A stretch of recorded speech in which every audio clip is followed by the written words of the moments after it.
রাজ্যে আসন বন্টনের পথে কংগ্রেস এবং সিপিআইএম সূত্রের খবর 15ই ফেব্রুয়ারি বহরমপুরে বৈঠকের সম্ভাবনা রয়েছে। বৈঠকে থাকতে পারেন অধীর চৌধুরী এবং মোহাম্মদ সেলিম। বহরমপুরের টাউন ক্লাবে হতে পারে এ বৈঠক। ইতিমধ্যেই যেটা জানা যাচ্ছে, অতি দ্রুত তাদের এই আসন নিয়ে কথাবার্তা হতে পারে। রাজ্যে আসন বন্টনের পথে কংগ্রেস এবং সিপিআইএম সূত্রের খবর 15ই ফেব্রুয়ারি বহরমপুরে বৈঠকের সম্ভাবনা রয়েছে, অর্থাৎ আগামীকালই বৈঠকের সম্ভাবনা রয়েছে। বহরমপুরে বৈঠকের এই সম্ভাবনা, বৈঠকে থাকতে পারেন অধীর চৌধুরী এবং মোহাম্মদ সেলিম। বহরমপুরের টাউন ক্লাবে হতে পারে এই গুরুত্বপূর্ণ বৈঠক বলে ইতিমধ্যেই জানা যাচ্ছে। রাজ্যে আসন বন্টনের পথে কংগ্রেস এবং সিপিআইএম। জানবো আরো বিস্তারিতভাবে, সঙ্গে রয়েছে আমাদের প্রতিনিধি সোমা মাইতি। সোমা, ঠিক কি জানা যাচ্ছে?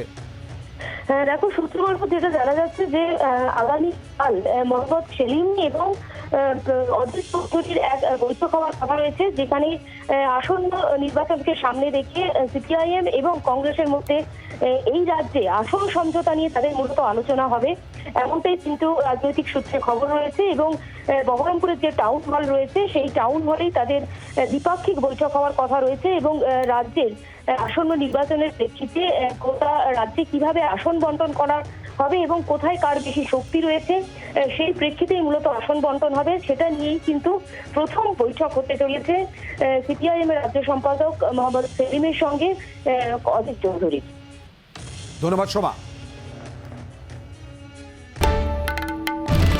বাংলার আওয়াজ, বাঙালির আবেগ, জি 24 ঘন্টা।